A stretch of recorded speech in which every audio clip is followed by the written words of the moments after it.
let me go ahead and bring up the script for starting off this episode. I'm gonna get into I haven't done this in a while. I'm warming up. Wah, wah, wah. Hoo-ah, hoo-ah, hoo-ah. Having fun. It's chill. Hoo-ah. Everything's cool. We're good. Yeah. Al Pacino it. Hoo-ah. Oh my god, I just watched that movie for the first time. Hello, Al.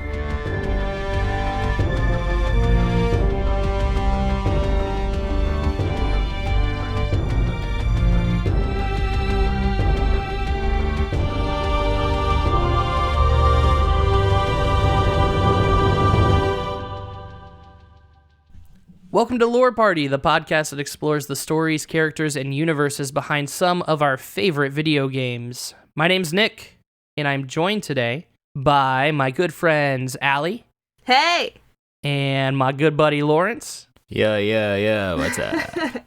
So hey guys, today let's talk about the everybody's favorite demon thief, the one and only holder of the Triforce of Power, Ganondorf. Which is arguably the best piece of the Triforce, but I won't get into that yet. Yeah, I like your take on the Triforce of Power. Actually, Lawerence, you have a great appreciation for the Triforce of Power. No, me too, honestly, because like back in the day when my brothers and I, because we're three, me, my two older brothers, we always talked about maybe getting a Triforce tattoo and like which ones would be all of us.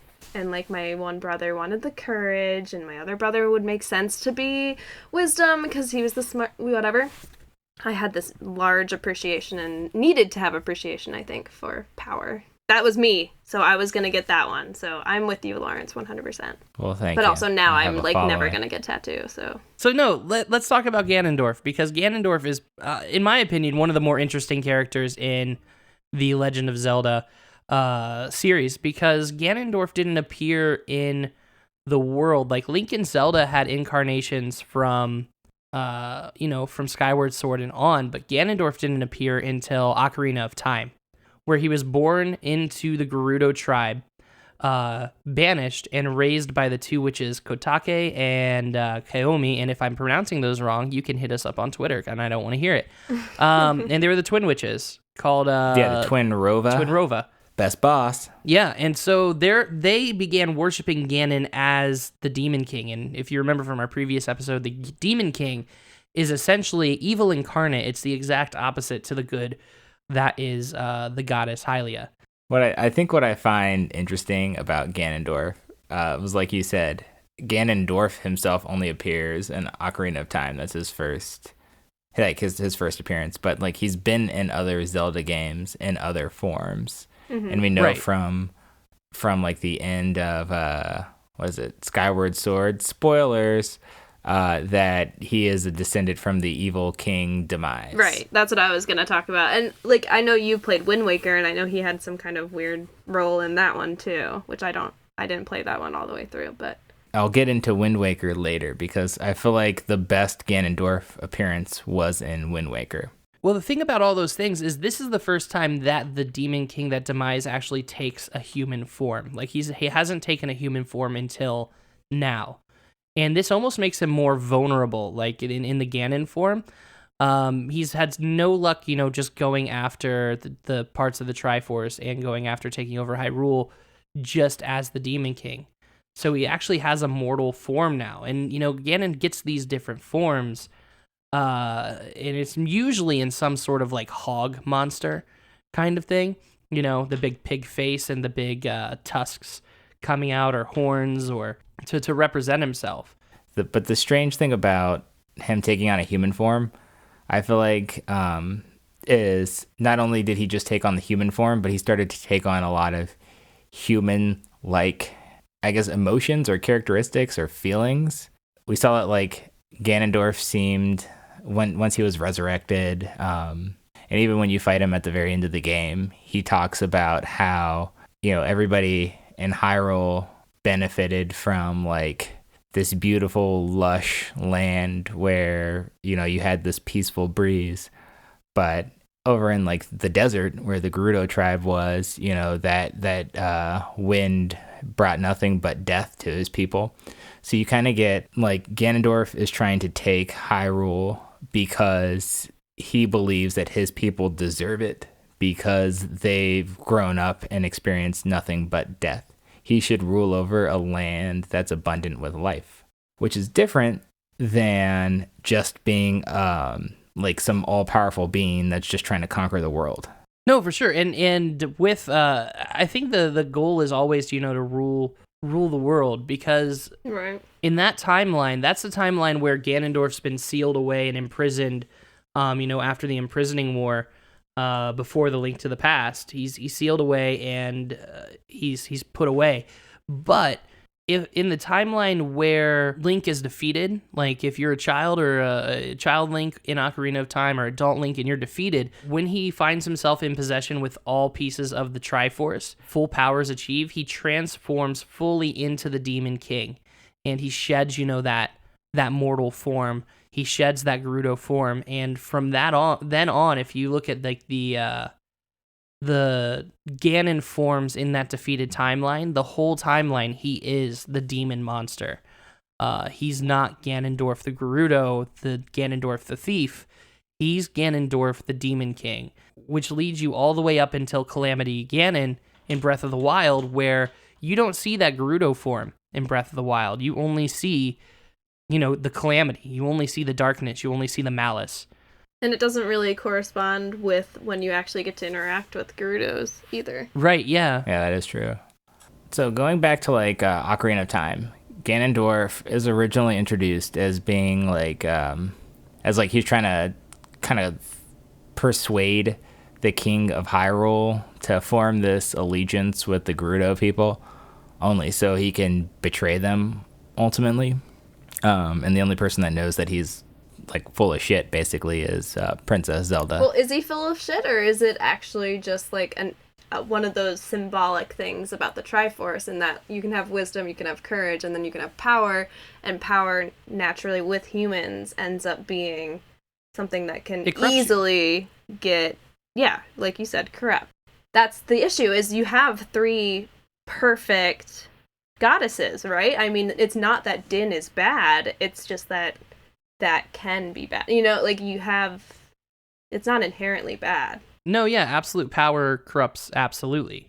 And for everybody that doesn't know, I should probably explain the Triforce for those of you who've never seen The Legend of Zelda, because your head has been encased in a block of concrete your entire life. You didn't listen to the last episode, etc. Quick refresher, the Triforce is 3 pieces of a puzzle, almost. 3 pieces of a triangle. Of a triangle. 3 pieces of a thing that has 3, and it's made up of 3 parts that represent the 3 goddesses.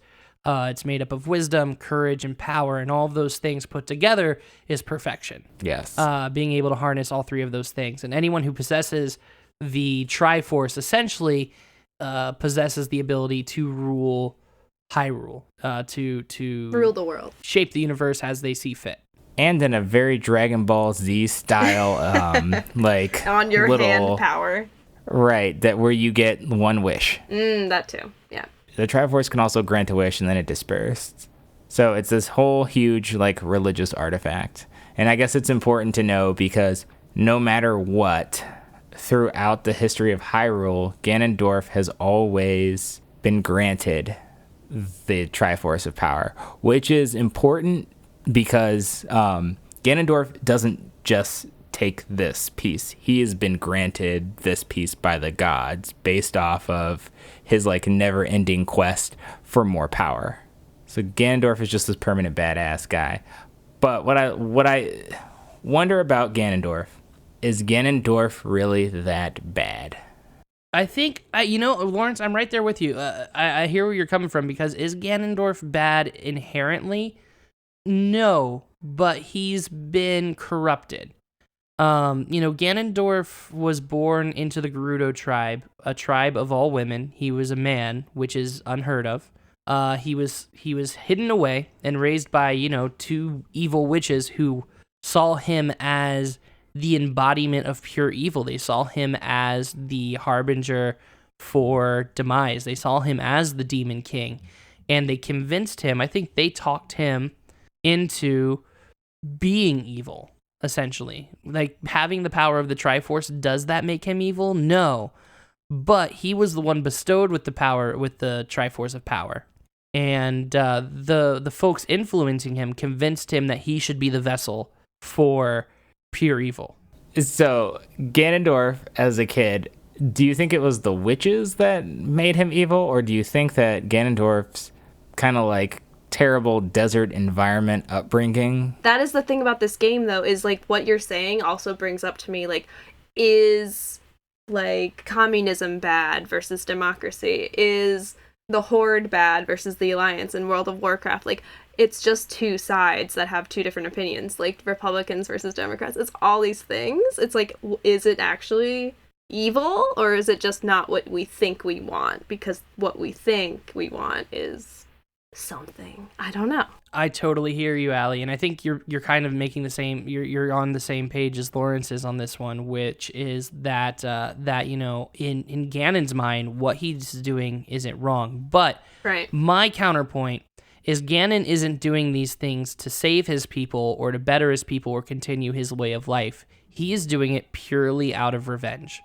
Ganondorf isn't doing this to redeem the Gerudo people, to get them a better life. He is doing this to punish and destroy those who live in Hyrule because he wants to rule over the land, and he thinks that, you know, he deserves to be the one true leader of the entire realm. I don't know, though. I don't know if, like, it's only been about him. I think it is about him and his followers, too.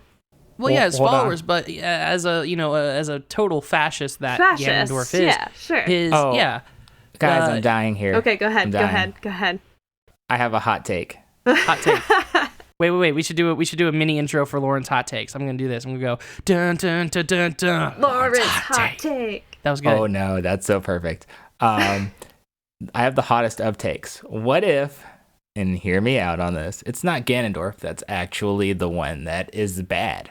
What if it's Zelda? I mean, that's kind of what I was getting at, too, is Zelda is this princess, right?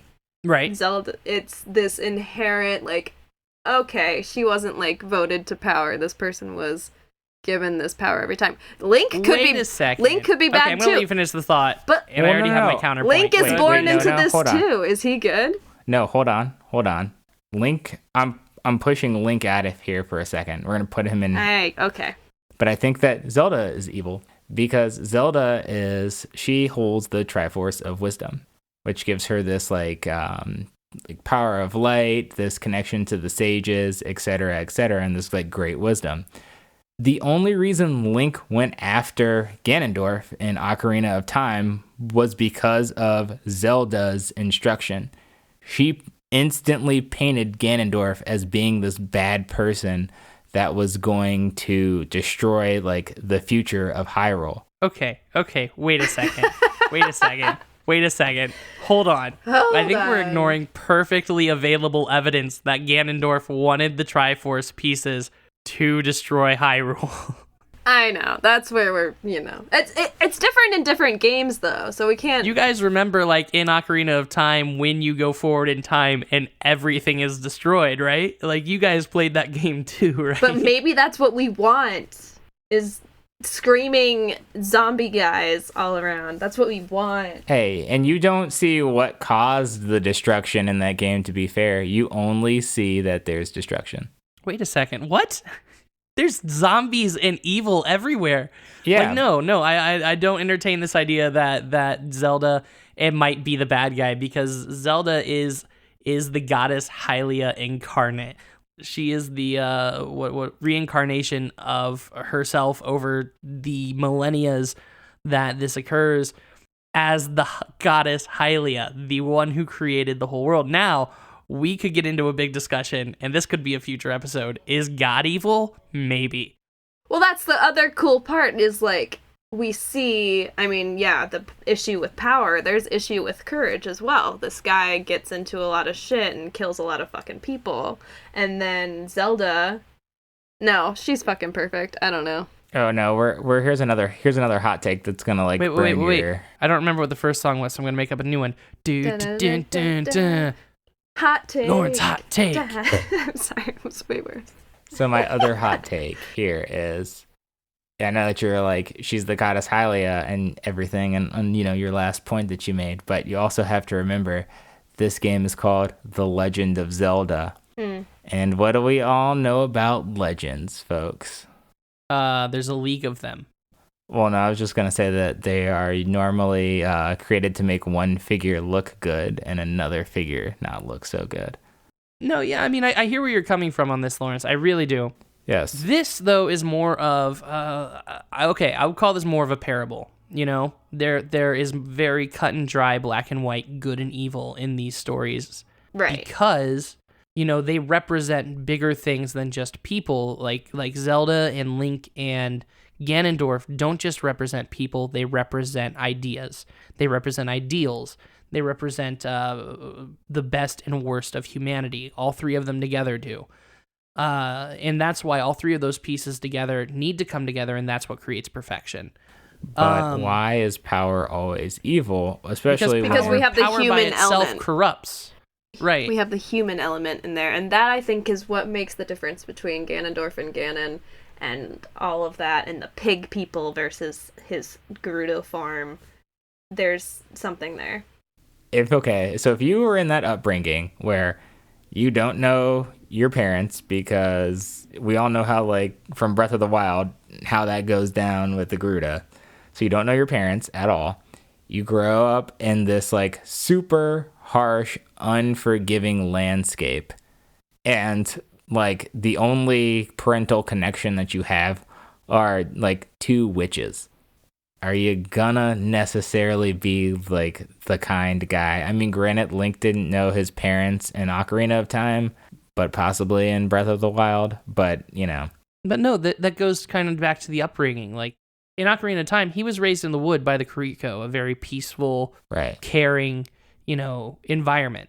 Princess Zelda in the Triforce of Wisdom, she was raised in the palace. She was raised by her family. She was raised to be Princess Zelda. Rich girl. Yeah, I mean, she was raised to be the holder of the Triforce of Wisdom. Like, that's what they always believed Princess Zelda to be. So, I mean, these three people, they're from their own, separate areas, but they're instilled with these powers because they are the ones that can carry that.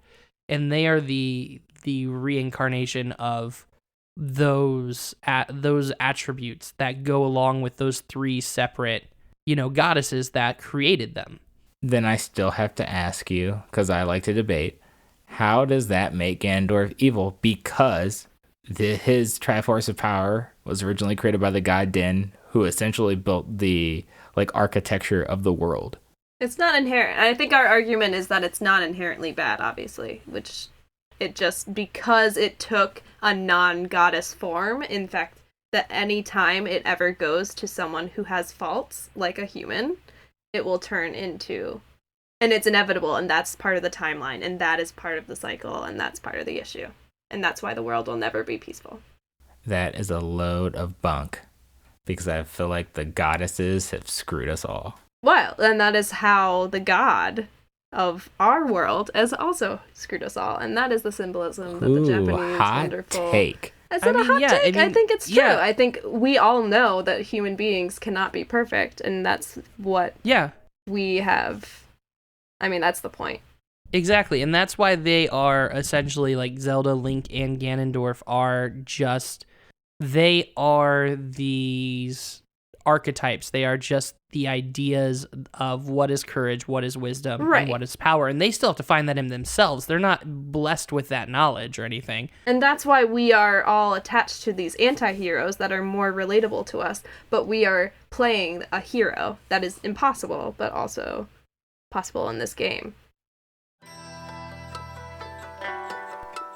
We interrupt this podcast for a preview for a different podcast. I'm Bruce, a regular contributor to Lore Party. In the unforgiving world of the gods, there is an endless, vicious cycle of fathers killing sons, brothers killing brothers, and sons killing mothers. But Kratos, the ghost of Sparta, looks to end that cycle with his son Atreus, as they journey through the various realms of the Norse pantheon. Tune into our God of War episodes where my co-host Abu and I discuss the latest installment in the God of War series from 2018 and the insightful ways the game creates more depth in a beloved franchise. Just check out our Lore Party feed and search God of War. It should be easy to find. We now continue your regularly scheduled podcast.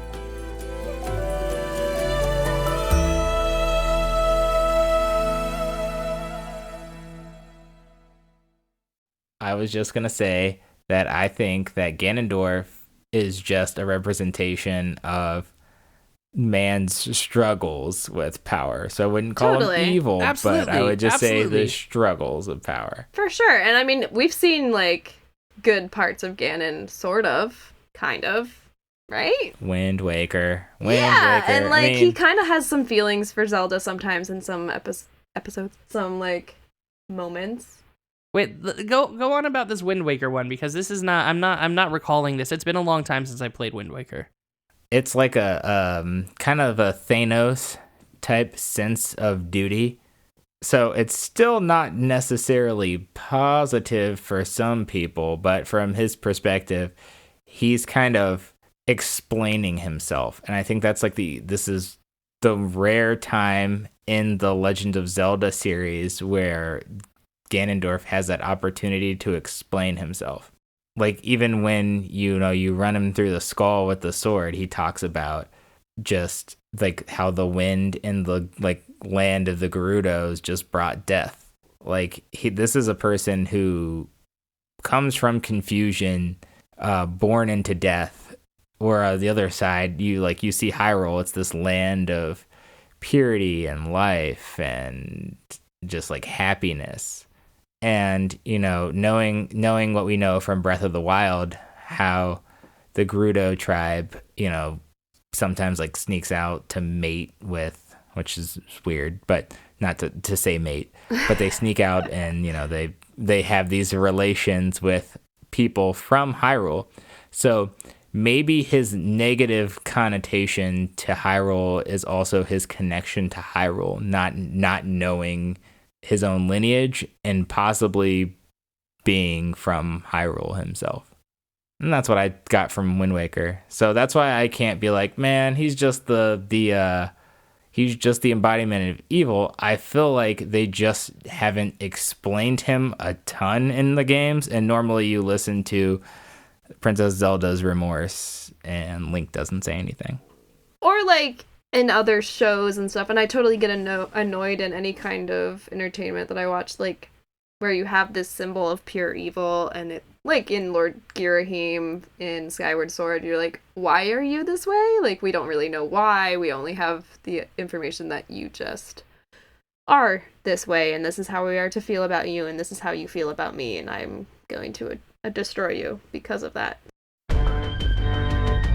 Hey, it's Abu, executive producer of Lore Party.